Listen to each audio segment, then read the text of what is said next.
میری 2-4 دن پہلے کسی سے ملاقات ہوئی، وہ لندن سے آئے تھے، تو مجھے کہنے لگے کہ میں وہاں ایک فزیکل فٹنس کا ایک ادارے ہوتے ہیں نا، تو اس میں ایک ٹرینر ہے انگریز، اس سے ٹریننگ لے رہا ہوں باڈی کو فٹ کرنے کے لیے. تو کہتے ہیں کہ وہ ایتھیسٹ ہے، وہ خدا کو نہیں مانتا. کہتے ہیں وہ مجھ پہ طنز کرتا ہے، میرے دل میں اس نے عجیب عجیب وسوسے ڈال دیے ہیں، کیونکہ یہ تو بالکل ہی فری اسٹائل ہوتے ہیں نا جو خدا کو مانتے ہی نہیں ہیں.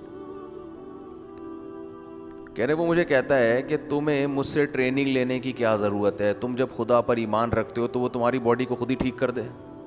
ہے بھائی، تمہیں یہ تکلف کی ضرورت کیا ہے؟ یعنی تمہیں خدا ایمان لانے کے بعد تمہارے ساتھ کوئی امتیازی سلوک تو کر نہیں رہا وہ، تو کیا فائدہ ایسے خدا کو ماننے کا؟ یعنی میں نہیں مانتا تو میں تو فٹ ہوں. اس گورے نے کہا تم مانتے ہو تو تم ٹریننگ کس سے لے رہے ہو مجھ سے؟ تو تمہارا خدا ڈائریکٹ کیوں نہیں کر دیتا ٹھیک تمہیں؟ سمجھ میں آ رہی ہے بات کہ نہیں آ رہی ہے؟ تو پھر اس خدا کے ہونے کا فائدہ کیا جو تمہارا پیٹ اندر نہیں کر سکتا؟ اب یہ میں اپنے الفاظ میں اس انگریز کی بات کو ڈیفائن کر رہا ہوں، جو تمہاری توند کم نہیں کر سکتا، جو تم اس کے لیے بھی کسی کافر سے رابطہ کر رہے ہو. تو وہ مجھ سے اشکال کر رہے تھے، اس اشکال کا جواب کیا ہے؟ ٹھیک ہے نا، اس اشکال کا جواب کیا؟ ان کو تو میں نے جواب جو میں یہاں بتا رہا ہوں وہ ان کو نہیں بتایا تھا. اصل اس کا جواب یہ ہے کہ اس انگریز سے کہتے کہ اگر خدا مجھے ٹریننگ کے بغیر ہی فٹ کر دیتا تو تیرے جیسے کمبخت بھی ایمان لے آتے.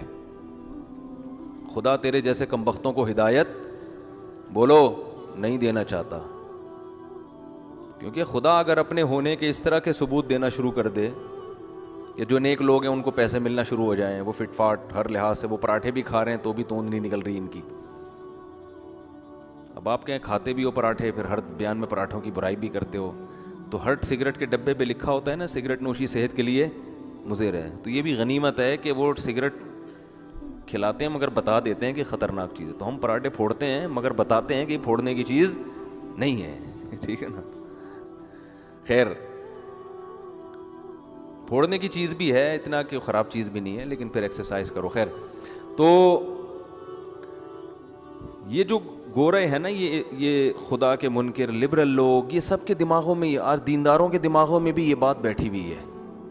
یار بڑے بڑے ظالم تو ترقی کرتے چلے جاتے ہیں، ان کو تو کچھ بھی نہیں ہوتا. پستے تو بیچارہ غریب آدمی پستا ہے، نیک آدمی پستا چلا جاتا ہے. تو میں وہ جو واقعہ بتا رہا تھا نا کہ ان کے جو انگریز ٹرینر نے کہا کہ خدا، اگر تم خدا پر ایمان رکھتے ہو تو مسلمان اتنے نیک ہو تو تم مجھ سے ٹریننگ کیوں لے رہے ہو؟ اللہ سے دعا مانگو، وہ تمہیں اتنے پراٹھوں کے بغیر ہی، پراٹھوں سے پرہیز کے بغیر ہی کیا کر دے گا، بالکل سیٹنگ پہ تمہاری باڈی کو لے آئے گا. تو میں نے ان کو جواب نہیں دیا کہ وہ ویسے ہی ناراض ہو جاتے. میں نے کہا اصل آپ کو بتا رہا ہوں، اصل جواب یہ ہے کہ اس انگریز کو جواب یہ دینا چاہیے تھا کہ اللہ نے مجھے بغیر ٹریننگ کے اور تیرے جیسے کمبخت کا استاذ مجھے اس لیے بنایا ہے ٹھیک ہے نا، کہ اگر بغیر سبب کے اللہ اپنے پر ایمان لانے سے ہی ساری چیزیں ٹھیک کر دیتا تو تیرے جیسے کمبخت لوگ بھی ایمان لے آتے. اللہ نہیں چاہتا کہ تمہارے جیسے کمبخت لوگ ایمان لائیں. ایمان وہ لائیں جو کھوپڑی بولو استعمال کرتے ہیں. کیونکہ اگر دنیا میں ایسا ہونے لگتا، ادھر آپ نے نیکی شروع کی، آپ اچھے بن گئے اور آپ کے سارے حالات ٹھیک ہونا، تو کون غیر مسلم پھر غیر مسلم رہے گا؟ وہ تو سارے مسلمان ہو جائیں گے.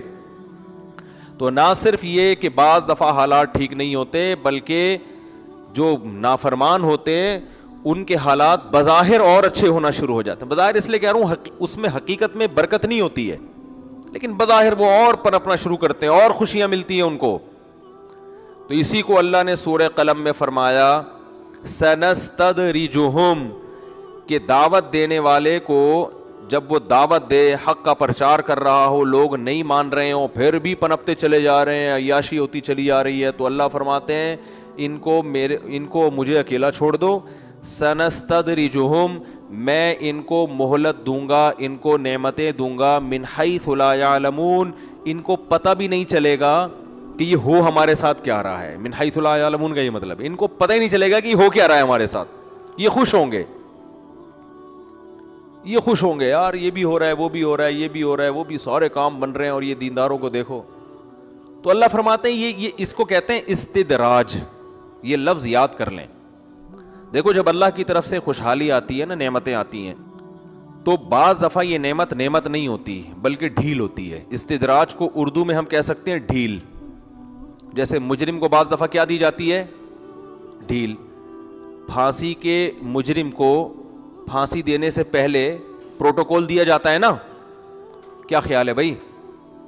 پھانسی کا جو مجرم ہے اس کو پھانسی دینے سے پہلے اس کے رشتہ داروں سے ملاقات بھی کروائی. چور کو نہیں ملاقات کروائی جائے گی کہیں کہ آپ کے ابا سے کب ملنا چاہتے ہیں، اماں سے کب ملنا چاہتے ہیں. جو پھانسی کا مجرم ہے اس کو آدھا گھنٹہ 1 گھنٹہ دیا جاتا ہے، آپ رشتہ داروں سے ملیں، آپ کی آخری خواہش کیا ہے، آپ کیا کھانا چاہتے ہیں، آپ چائے پینا چاہتے ہیں، آپ کافی پینا چاہتے ہیں، جو مانگے گا نا وہ پھانسی کے مجرم کو دیا جاتا ہے.